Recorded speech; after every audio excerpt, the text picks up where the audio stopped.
wabarakatuh. Halo semuanya, perkenalkan nama saya Nur Hikmatul Alia, biasa dipanggil Lia, dengan NIM 2411102055. Saya berasal dari Program Studi Manajemen Pendidikan Islam semester 3 Universitas Islam Negeri Sultan Haji Muhammad Idris Samarinda. Baik, di sini saya akan menjelaskan tentang buku administrasi pendidikan di bagian inti dari pengelolaan pendidikan. Baik, langsung saja ke materi yang pertama, itu ada pengertian administrasi pendidikan.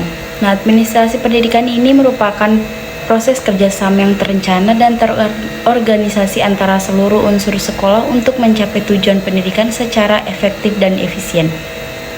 Jadi intinya administrasi itu bukan cuman sekadar dokumen, tapi juga cara pengelolaan semua kegiatan sekolah, mulai dari guru, siswa, sarana, sampai keuangan, agar tujuan pendidikan ini bisa tercapai. Yang kedua itu ada landasan administrasi pendidikan. Itu ada 4 landasan. Yang pertama itu ada filosofis. Nah, menempatkan pendidikan sebagai proses memanusiakan manusia secara utuh.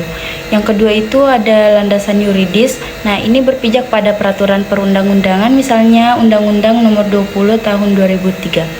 Yang ketiga ada landasan psikologis. Ini menekankan pemahaman karakter peserta didik yang berbeda-beda. Yang keempat ada landasan sosiologis. Nah, menekankan bahwa administrasi pendidikan ini tidak dapat dipisahkan dan menyesuaikan nilai, budaya, dan norma sosial. Jadi landasan ini penting supaya kebijakan dan kegiatan di sekolah itu punya arah dan dasar yang kuat.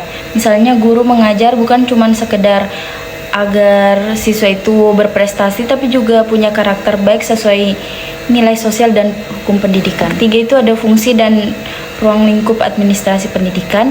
Menurut Engkoswara, fungsi administrasi pendidikan itu mencakup perencanaan, yaitu penentu arah. Yang kedua, pengorganisasian, itu membagi tugas dan tanggung jawab. Yang ketiga itu kepemimpinan, menggerakkan seluruh anggota. Yang keempat itu ada pengawasan. Ruang lingkupnya itu mencakup kurikulum, tenaga pendidik, peserta didik, keuangan, sarana dan prasarana, dan hubungan sosial masyarakat. Jadi kalau diibaratkan, pendidikan itu seperti sistem kerja di sekolah. Semua harus terencana, terorganisasi, dipimpin dan diawasi agar sesuai. Selanjutnya ada administrasi kurikulum dan pembelajaran. Nah, ini meliputi perencanaan, pelaksanaan, dan evaluasi belajar.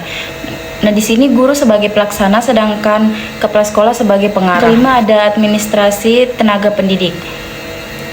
Ini mengatur pengelolaan guru dan staf, mulai dari rekrutmen, pembinaan, hingga penilaian kerja. Jadi guru itu merupakan ujung tombak pendidikan, jadi penting untuk memperhatikan kesejahteraan, pengembangan karir, dan motivasi kerja mereka biar kualitas pendidikan itu bisa naik. Yang keenam itu ada administrasi peserta didik. Nah, ini mengatur seluruh kegiatan siswa mulai dari penerimaan, pembinaan, sampai kelulusan. Administrasi ini bertujuan membantu siswa berkembang secara akademik dan pribadi. Sekolah harus paham kebutuhan setiap siswa dan memberikan layanan bimbingan yang manusiawi. Yang ketujuh ada administrasi sarana dan prasarana. Nah, ini meliputi pengadaan, perawatan, dan pemanfaatan fasilitas sekolah.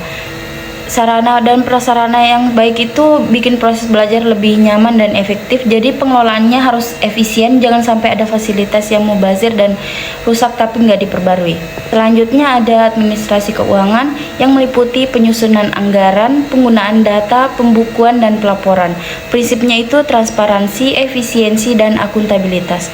Uang sekolah itu harus dikelola dengan terbuka dan sesuai aturan biar tidak ada penyalahgunaan dan supaya masyarakat bisa percaya pada sekolah. Ada hubungan sekolah dengan masyarakat. Jadi sekolah itu tidak bisa berjalan sendiri, tetapi butuh dukungan dari masyarakat, terutama dalam kegiatan sosial dan komite sekolah. Ini juga bisa memperkuat citra positif sekolah. Selanjutnya ada supervisi pendidikan. Nah, supervisi ini bukan pengawas yang menakutkan, tapi pembinaan supaya guru itu bisa berkembang dan memperbaiki cara mengajar mereka. Selanjutnya ada kepemimpinan pendidikan. Nah, di sini kepala sekolah sebagai pemimpin manajerial, instruksional, dan moral. Nah, jadi pemimpin pendidikan bukan cuma mengatur, tapi juga menjadi teladan, memberi motivasi, dan menjaga nilai-nilai moral di sekolah. Yang terakhir ada inovasi dan reformasi pendidikan. Nah, jadi sekolah harus berinovasi dengan teknologi, modernisasi manajemen, dan peningkatan sumber daya manusia. Nah, jadi di era digital ini administrasi sekolah harus bisa memanfaatkan teknologi seperti SIM. Sekolah bisa lebih efisien dan adaptif terhadap perubahan. Jadi dapat disimpulkan bahwa administrasi pendidikan ini merupakan fondasi utama keberhasilan sekolah. Semua komponen-komponennya itu seperti kurikulum, guru, siswa, keuangan, sarana, dan hubungan masyarakat itu harus berjalan dengan seimbang dan terkoordinasi. Jadi kalau semua unsur administrasi berjalan dengan baik, maka mutu pendidikan juga meningkat.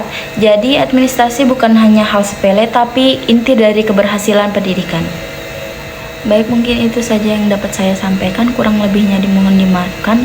Wassalamualaikum warahmatullahi wabarakatuh semuanya.